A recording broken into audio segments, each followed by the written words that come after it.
My News Entrevista hoje está diferente. A gente está falando aqui do Senado, no estúdio do My News aqui no Senado. Acabou de ter uma sessão especial sobre democracia, uma sessão especial pela democracia, e se falou muito da transição inacabada. Então, a gente vai falar com alguém que entende e pesquisou muito sobre isso. Fica aí comigo, avisa os amigos. Deixa o like, compartilha, que eu começo essa conversa já, logo depois da vinheta. Eu vou conversar agora com o Lucas Pedretti, que é historiador e autor de Transição Inacabada. Eu ainda não consegui ler seu livro, porque eu comprei, mas ainda não recebi, porque ele ainda está chegando agora nas livrarias, né? Está em pré-venda. Está na pré-venda, exatamente, mas o meu vai chegar rapidinho.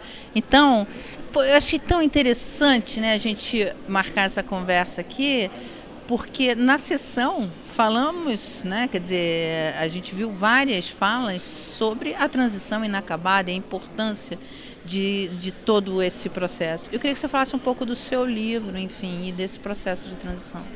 Olha, Mara, é um prazer estar aqui com você nesse estúdio, aqui no Espaço do Senado, né, nessa semana que marca os 60 anos do golpe de 64. Depois dessa sessão com discursos históricos, né, que falaram sobre vários dos pontos que o livro também tenta abordar, e diante dessa exposição que está inaugurando aqui, né, Tempos de Chumbo, em que eu fui olhando as fotos e vendo vários dos momentos que estão narrados no livro aqui pelas lentes do Orlando Brito, e não dá para deixar de falar, né? A gente está no espaço, um dos espaços que foi destruído, ou que tentaram destruir no 8 de janeiro, né? Então é muito simbólico que a gente esteja aqui para falar de democracia num espaço que os golpistas tentaram destruir de novo, né? Tal como fizeram em 64, tentaram destruir agora materialmente, inclusive, né? E então é muito importante esse esforço do My News de trazer esse tema para cá e dizer da felicidade que é estar aqui.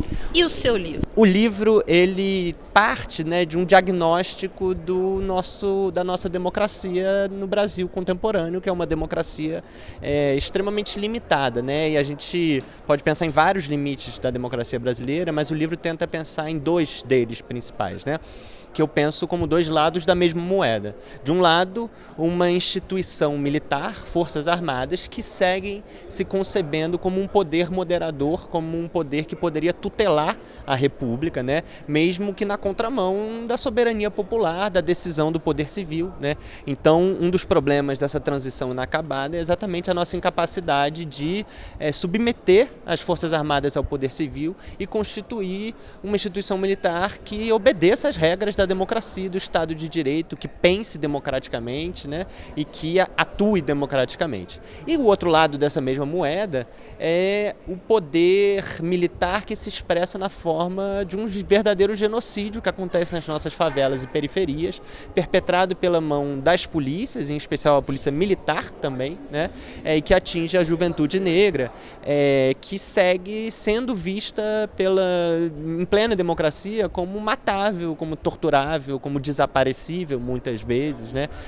Então a permanência, né, de uma instituição militar, das Forças Armadas, que continuam achando que podem impor o seu poder na contramão do poder civil, e de polícias militares que seguem com autonomia para matar, né, e seguem com a garantia da impunidade diante disso. A gente está aí num mês que a gente viu, enfim, julgamentos absurdos de casos de violência policial, do músico Evaldo, do Jonathan, morador de Manguinhos, filho da Ana Paula, enfim, uma série de casos que vão apontando para essa impunidade recorrente, porque o nosso Estado segue matando a juventude negra, porque a gente segue achando que eles são corpos matáveis. Isso é o outro lado dessa transição inacabada que eu tento discutir no livro. Esse assunto, Lucas, ele é extremamente importante, e neste momento o país vive com o caso Marielle, que volta às páginas com a identificação dos mandantes, com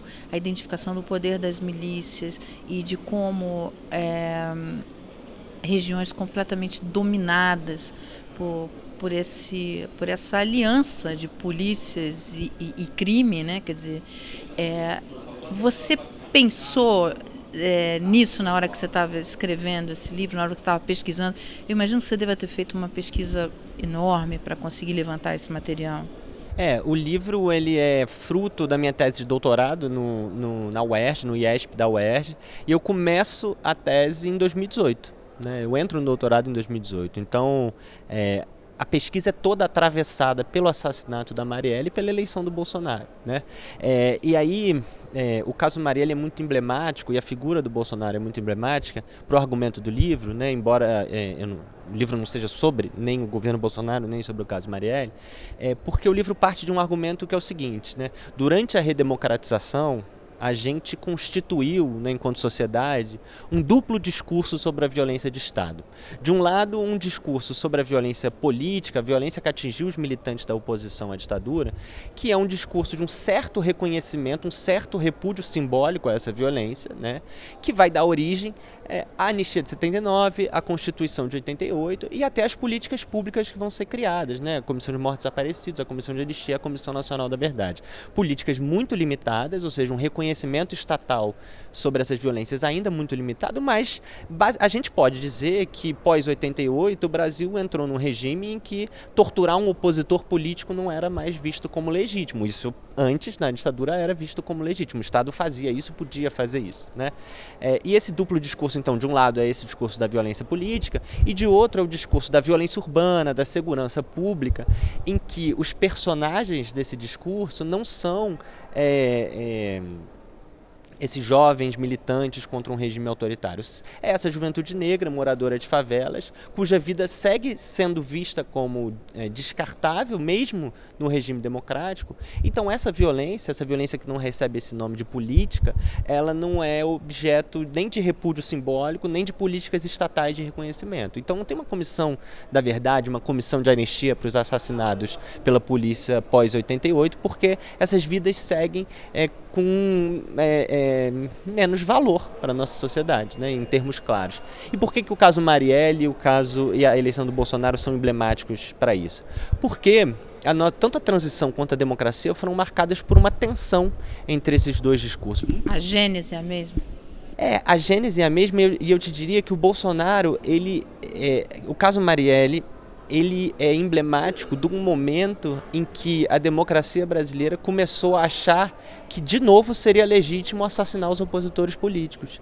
Então nem aquele discurso, né, de uma certa proteção a quem está fazendo, digamos assim, oposição ao poder, né, no caso a atuação da Marielle aqui na denúncia, por exemplo, das milícias, da intervenção militar que estava vigente no Rio de Janeiro quando ela foi assassinada, isso o Bolsonaro representa, e aí não estou sugerindo nenhum tipo de vinculação entre o Bolsonaro e o caso Marielle, mas digamos assim, existe uma clara vinculação discursiva entre esses dois momentos, porque o Bolsonaro representa essa figura que rompe com esse duplo discurso da redemocratização, porque na cabeça dele a violência política também é legítima, o Estado também deve torturar e matar os opositores políticos. Então você vê, a gente passou a democracia toda, a transição toda e a democracia inteira tentando romper com esse discurso no seguinte sentido: olha, a gente já garantiu aqui direitos humanos e cidadania para os opositores políticos, agora a gente precisa estender a cidadania, estender os direitos humanos. É o que vai acontecer, por exemplo, em governos eleitos ali no início da década de 80, como por exemplo Brizola no Rio de Janeiro, Franco Montoro em São Paulo, que vão de alguma maneira falar o seguinte: olha, vamos garantir também que a polícia não possa entrar na favela e derrubar barraco, bater na porta, né, de barraco e prender os moradores, vamos garantir direitos humanos para os chamados presos comuns, né? O Montoro vai instituir lá a política de humanização das prisões. Então a democracia vai tentar, alguns atores, né, durante o regime democrático vão lutar para ampliação da cidadania, para ampliação dos direitos humanos, né, para que esses grupos que são vistos como torturáveis e matáveis também passem a ser protegidos pela Constituição de 88, pelos direitos humanos.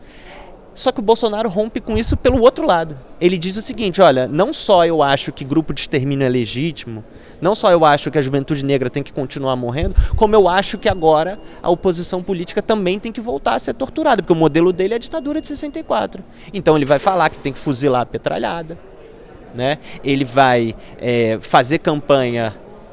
Ele vai fazer, durante a atuação parlamentar dele, ele vai falar que o FHC devia ir para o pau de arara, vai falar que a ditadura matou pouco. Então você vê como ele rompe a lógica da nova república. Só que ele rompe pela direita, pela extrema direita, pela via do fascismo, né? E não pela via da extensão dos direitos humanos e da cidadania.